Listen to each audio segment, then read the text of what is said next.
XTB France informe les participants que la présentation à venir et les informations qui vont être dispensées ne constituent pas en aucune manière une sollicitation ou incitation à acheter ou vendre des produits financiers.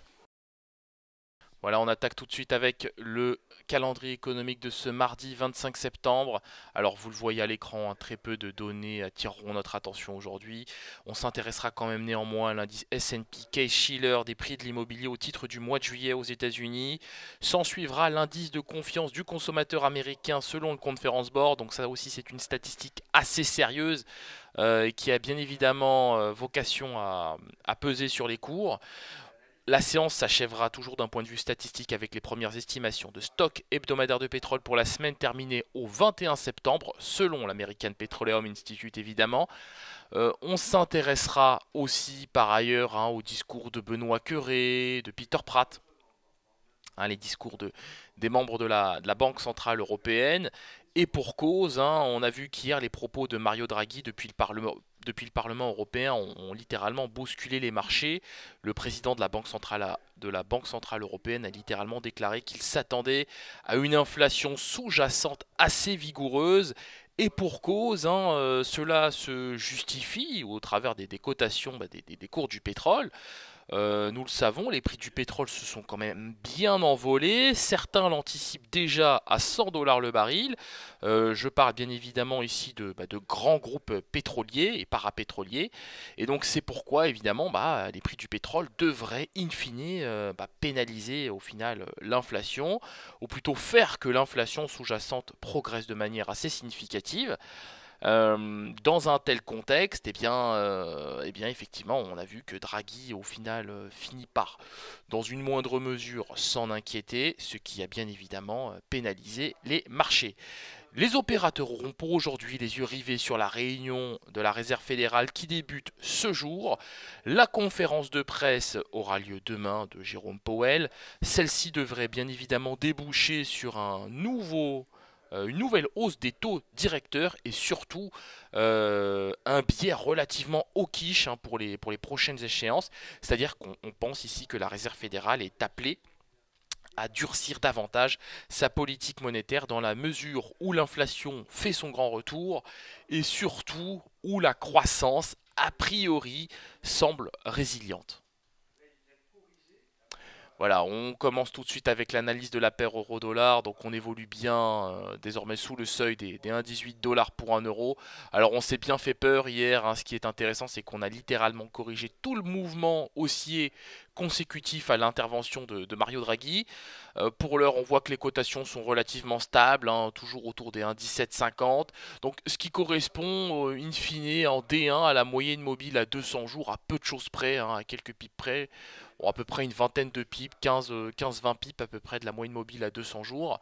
Donc on fluctue véritablement autour de ce point de confluence. Pour l'heure, j'ai un biais acheteur sur la paire euro-dollar. J'estime que l'actif devrait retrouver le niveau des 1,1766, voire même pourquoi pas le niveau des 1,18.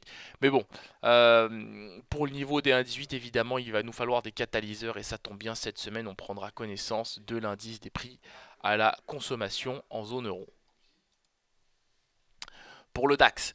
Alors, le DAX, c'est assez, bon, alors évidemment, j'ai envie de dire inquiétant, mais bon, dans une moindre mesure, on est toujours sur des niveaux de cotation assez intéressants. 12 300 points. Je constate quand même que les prix fluctuent désormais sous les moyennes mobiles à 25 et 100 périodes. Le tout au moment où le RSI s'affranchit de sa zone de neutralité. Je trouve ça quand même assez intéressant. Bon, alors pour l'heure, j'aurai un biais neutre, moi sur le DAX 30, parce que c'est compliqué de se décider dans un contexte comme celui-ci. J'attendrai l'arrivée, j'attendrai tout simplement une vraie arrivée des flux européens, parce que là on assiste il est 9h19 au moment où je vous parle, on a déjà les premiers flux européens, mais bon, j'attendrai qu'il soit tout simplement 10h30 du matin, voire même 11h, pour prendre une décision sur le DAX 30. Et en l'occurrence, vous donnez mon biais, mais pour l'heure, j'aurai tout simplement un biais neutre puisque nous évoluons sur une zone de support qui est susceptible d'être cassée, comme elle est susceptible évidemment de tenir, puisque c'est quand même la première fois depuis un petit bout de temps que nous testons le niveau des 12 300 points. On enchaîne avec le gold et le gold qui fluctue entre les niveaux de 1200 à 1198 dollars l'once, hein, toujours sur des niveaux assez résilients, assez significatifs. On est toujours sur cette zone de support, hein, effectivement bien identifiée et qui se matérialise aujourd'hui par le test des moyennes mobiles à 7 et 21 périodes. Je m'attends à un retour, hein, moi, des cotations en direction des 1204, voire même 1208. Je reste positif sur le gold. De mon point de vue, hein, on a vraiment que des raisons d'acheter, d'autant qu'ici, on le sait, la Russie, la Turquie et d'autres pays émergents achètent beaucoup d'or, hein, depuis le début de l'année. Alors, je vais pas vous donner les chiffres ici, j'y reviendrai très probablement pendant la séance de live trading, mais effectivement, c'est un actif sur lequel il y a beaucoup de choses à dire, surtout en ce moment. Le pétrole. Le pétrole, je le disais en introduction, hein, donc on a des cours du Brent, hein, qui ont de nouveau retrouvé les niveaux de novembre 2014 à plus de 80 dollars le baril. Même son de cloche pour le WTI qui évolue désormais autour des 72,3 dollars le baril. On a des groupes de négoce, hein, assez majeurs, des groupes pétroliers, parapétroliers, qui estiment que les prix du pétrole pourraient renouer avec le niveau des 100 dollars le baril d'ici à 2019 en raison des sanctions américaines sur l'Iran. Ces dernières devraient bien évidemment déboucher sur le retrait de près de 2 millions de barils de brut par jour sur le marché pétrolier. Les sanctions américaines contre l'Iran doivent entrer en vigueur le 4 novembre prochain. Évidemment, l'ensemble de ces données ont vocation à pénaliser l'Iran, mais surtout à soutenir le contrat WTI, d'autant que l'OPEP ne souhaite pas produire davantage de pétrole. C'est la raison pour laquelle nous avons un biais acheteur sur le contrat WTI et nous pensons qu'il pourrait retrouver le niveau des 74 dollars le baril à court terme. Nous poursuivons avec l'indice S&P 500 qui, contrairement au DAX 30, et c'est bien normal, se montre résilient.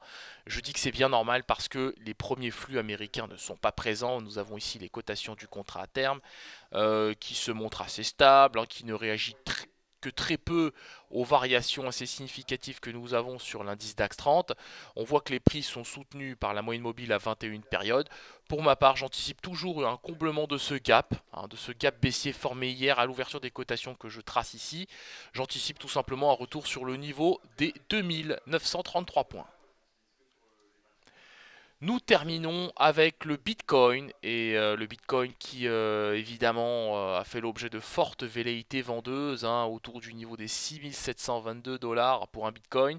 Alors ça a été assez impressionnant hier, effectivement. On le voit en tout cas pour l'heure ici, donc hier en fin de soirée évidemment. Donc on le voit ici, hein, les prix se sont bien, passez-moi l'expression, mais cassé la figure sur le niveau des 6396 dollars pour un Bitcoin. La toile de fond reste baissière puisque les prix sont capés par les moyennes mobiles à 7 et 21 périodes. Je m'attends désormais à un retour sur le niveau des 6300 dollars pour un Bitcoin. On se quitte sur cette note. On se retrouve bien évidemment aujourd'hui à 15h15 pour un débriefing complet sur toute cette situation. Nous évoquerons aussi la Fed et ferons des scénarios.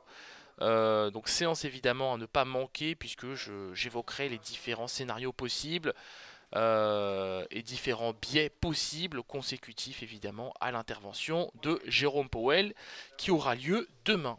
Merci à vous et à tout à l'heure.